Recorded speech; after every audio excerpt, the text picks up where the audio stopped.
गांव का नाम था सुंदरपुर। सुंदर नाम से ही नहीं बल्कि अपने सौंदर्य और लोगों की भल मनसाहत से भी मशहूर था। खेतों में लहलहाती फसलें, हरियाली से भरे पेड़ और तालाब के किनारे खेलने वाले बच्चे सब मिलकर उस गांव को अलग ही रूप देते थे। गांव के लोग सीधे साधे थे, दिल के साफ और एक दूसरे की मदद करने वाले। उसी गांव में श्यामलाल नाम का एक आदमी रहता था। उसका काम था रोज शाम को चौपाल के पास अपने ठेले पर चिकन करी और खिले खिले चावल बेचना। लेकिन समस्या ये थी कि उसके चिकन में वैसा स्वाद नहीं था जैसा गांव वाले चाहते थे। रोजाना मुश्किल से 10 से 12 ग्राहक ही आते, वो भी नाखुश होकर। अरे भाई, थोड़ा मसाला और लाल मिर्च बढ़ा देते तो मजा आ जाता। ये चिकन तो फीका लग रहा है। हाँ रे भाई, सच कहूं तो भूख लगी थी तभी खा रहे हैं, वरना स्वाद तो कुछ खास है ही नहीं। अरे भैया, मैं तो सब मसाले डालता हूँ, प्याज, लहसुन, टमाटर सब डालता हूँ, लेकिन जाने क्यों स्वाद वैसा आता ही नहीं। इसी बीच वहाँ एक लकड़हारा आया। उसका नाम रामू था। अरे भाई, कल जो तुमने चिकन दी थी उसकी तो बात ही निराली थी। चिकन रसदार, झन्नाटेदार और चावल इतने खिले खिले कि मजा आ गया। सच कहूं तो उंगलियां चाट गया मैं। अरे भाई, झूठ क्यों बोल रहा है? हम सबने भी तो खाया था कल। कुछ खास टेस्ट तो था ही नहीं। क्यों रे, तू कहीं इसका रिश्तेदार तो नहीं है जो ऐसी झूठी तारीफ कर रहा है? नहीं भाई, मैं सच कह रहा हूँ। मेरे लिए तो कल का चिकन बहुत स्वादिष्ट था। शायद तुम लोगों की जीभ को पहचान नहीं रही। छोड़ो यार, ये तो पक्का दोस्ती निभा रहा है। अच्छा भाई, 1 प्लेट चिकन करी और चावल मेरे लिए भी पैक कर दो। ये मेरा मिट्टी का मटका है, इसमें डाल दो। जंगल जाते हुए आराम से खा लूंगा। श्यामलाल ने सिर हिलाया और प्लेट तैयार की।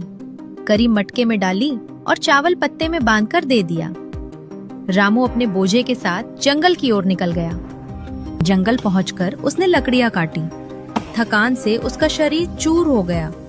उसने मटका खोला और चिकन करी देख मुस्कुरा उठा। अरे यार, ये तो ठंडी हो गई। चलो, जैसे कल गरम किया था वैसे ही आज भी कर लेता हूँ। उसने पास की लकड़ी उठाई, आग जलाई और मटके को उसके ऊपर रख दिया। थोड़ी ही देर में भाप उठने लगी। खुशबू जंगल में फैल गई। गरम गरम चिकन और चावल मिलाकर उसने पहला कौर मुंह में डाला और आंखें बंद कर बोला, वाह, क्या लोग हैं गांव के। स्वाद की पहचान ही नहीं है। ये चिकन करी तो लाजवाब है। चावल तो ऐसे हैं जैसे मोतियों की लड़ी। वो तृप्त होकर खाने लगा, मानो उसके लिए वही सबसे बड़ा भोज था। उधर श्यामलाल अपना ठेला समेटकर घर पहुंचा।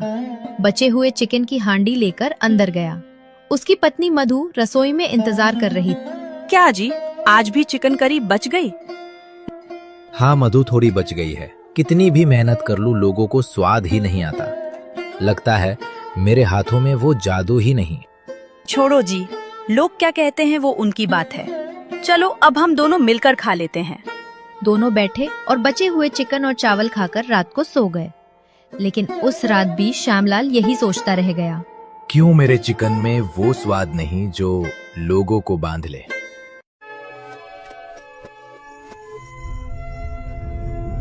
अगले दिन सुबह सुबह ही श्यामलाल उठ गया। मन में एक हल्की आशा और बहुत सारा संदेह। क्यों उसका चिकन कुछ लोगों को पसंद नहीं आता? फिर भी उसने वही किया जो उसकी आदत थी। चावल धोए, मसाले तैयार किए और अपने छोटे से ठेले पर आग जलाई। जैसे ही चिकन कड़क कर पकने लगा, पर उसकी नाक में कोई खास सुगंध नहीं ठहर रही थी। स्वाद में कुछ कमी थी। पर श्यामलाल ने ठाना कि आज कोई विलक्षण ग्राहक आएगा और उसकी हिम्मत लौटेगी। थोड़ी देर में एक भूखा आदमी आया। चेहरा पीला, कपड़े उटपटांग, मगर आंखों में विनम्रता। उसने धीरे से पूछा, भैया, 2 दिन से कुछ खाए बिना घूम रहा हूँ, कुछ मिलेगा क्या खाने को? श्यामलाल का मन सहम गया। आज तक जिन्हें वो परोसा वे ज्यादातर शिकायत कर गए, फिर भी भूखे को कैसे इनकार करें? हाँ ठीक है बाबा, ले 1 प्लेट चिकन करी और चावल, खाकर बताना कैसा लगा। भूखे की आंखों में चमक आ गई। चुपचाप पहला कौड़ लिया, चावल और करी को मिलाया और धीरे धीरे खाया। धन्यवाद बेटा, तुमने मुझे खाना दिया। श्यामलाल को लगा यही तो असली तारीफ है, मगर मन में एक दंश भी था। उसका विश्वास डगमगा गया। कि शायद उसका स्वाद ही किसी का छकने लायक नहीं। ठेले पर दिन बीतता गया। वहीं लकड़हारा आया रामू। अरे भैया, आज तुम भी जा रहे हो? चलते समय थोड़ी और दे दो, बीवी के लिए भी ले जाना है। श्यामलाल ने एक प्लेट प्लास्टिक के ढक्कन में पैक की और दे दी, पर मन में सवाल उभर रहे थे। रामू रोज तारीफ क्यों करता है, जबकि गांव वाले नाखुश रहते हैं? घर पहुंचते ही रामू ने ढक्कन खोला और पत्नी से कहा, देखो, गांव का सबसे टेस्टी चिकन, एकदम झन्नाटेदार। उसकी बीवी ने खाया, लेकिन उसका खाते ही मुंह बन गया। तुम मजाक कर रहे हो क्या? ये तो कुछ खास नहीं, मैं इससे तो घर पर ही बेहतर बना लेती हूँ। रामू को भी विश्वास नहीं हुआ। उसने खुद भी छक कर देखा, पर उसकी भी जीभ कुछ अलग महसूस नहीं कर रही थी। दोनों चुपचाप प्लेट वहीं रखकर बेड पर लेट गए। मन में उलझन। रात भर रामू की नींद उड़ी रही। उसने बार बार वही सवाल मन में दोहराया। कल जंगल में बैठकर मैंने वही चिकन क्यों इतना स्वादिष्ट पाया था? उसने याद किया कैसे मिट्टी के मटके के ढक्कन से उठती भाप, लकड़ी की हल्की खुशबू और अकेलेपन का सुकून मिला था। क्या यही कारण था? सुबह सुबह रामू लकड़ियां बांधने निकल पड़ा, मगर उसके दिमाग में कल रात की वही उलझन घूम रही थी। जंगल में गरम किया हुआ चिकन ही क्यों लाजवाब लगा? वही करी घर आकर क्यों फीकी हो गई? चलते चलते उसे ख्याल आया, शायद वजह चिकन नहीं, वो मिट्टी का बर्तन और लकड़ी की आंच ही है। वही तो खुशबू और स्वाद भर देती है। सोचते सोचते वो श्यामलाल के ठेले तक पहुंच गया। ठेले पर उस वक्त कोई ग्राहक नहीं था। श्यामलाल आलस से कढ़ाई हिलाता बैठा था। भाई, मुझे लगता है राज मिल गया है।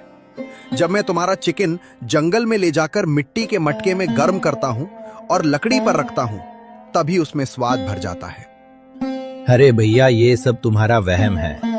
असलियत ये है कि मेरे हाथ में स्वाद ही नहीं है, वरना ग्राहक क्यों ना भागते आते। नहीं भाई, मैं सच कह रहा हूँ। कल शाम को भी जब मैं सीधा तुम्हारे ठेले से करी ले गया और वैसे ही खाया, तब उसमें कुछ मजा नहीं आया। पर जंगल में मिट्टी की हांडी में गरम किया तो जीभ पर जादू उतर आया। श्यामलाल ठिठक गया। क्या सचमुच ऐसा हो सकता है? हाँ बिल्कुल, लकड़ी की आंच, मिट्टी के बर्तन की खुशबू, यही तो असली स्वाद बनाते हैं। तुम कल वही मसाले डालकर देखो, बस इस बार चिकन को मिट्टी के बर्तन में पकाना, फिर देखना कमाल। श्यामलाल सोच में पड़ गया। आंखें चमक उठी, जैसे अंधेरे में अचानक दीपक जल गया हो।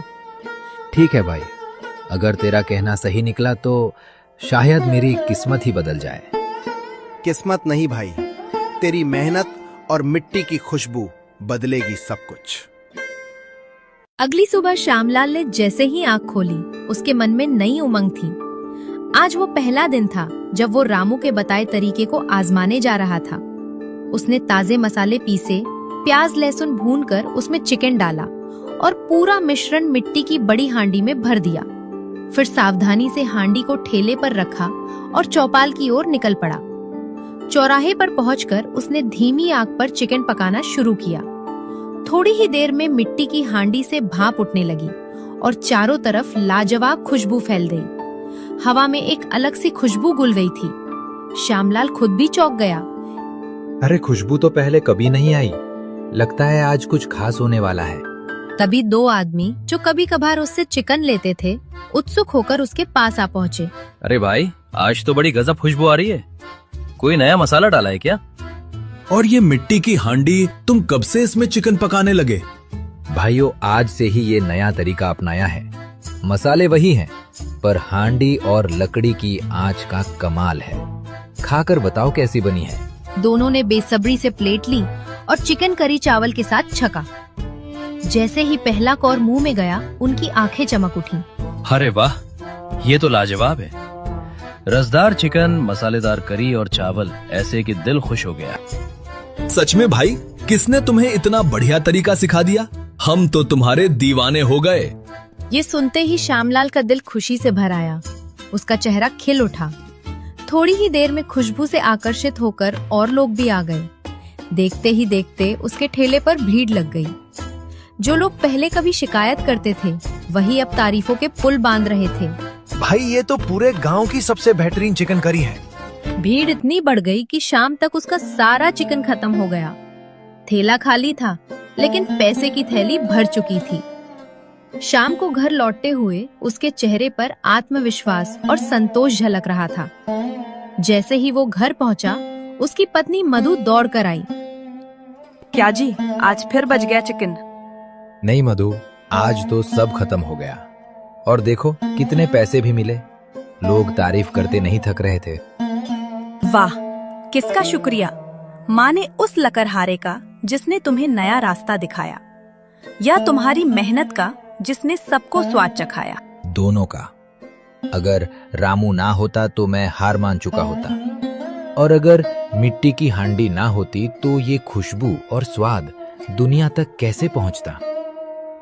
तो अब समझ गई ना, स्वाद सिर्फ मसालों में नहीं, दिल और तरीके में भी होता है। हमारी ये कहानी कैसी लगी हमें कमेंट्स में जरूर बताइए।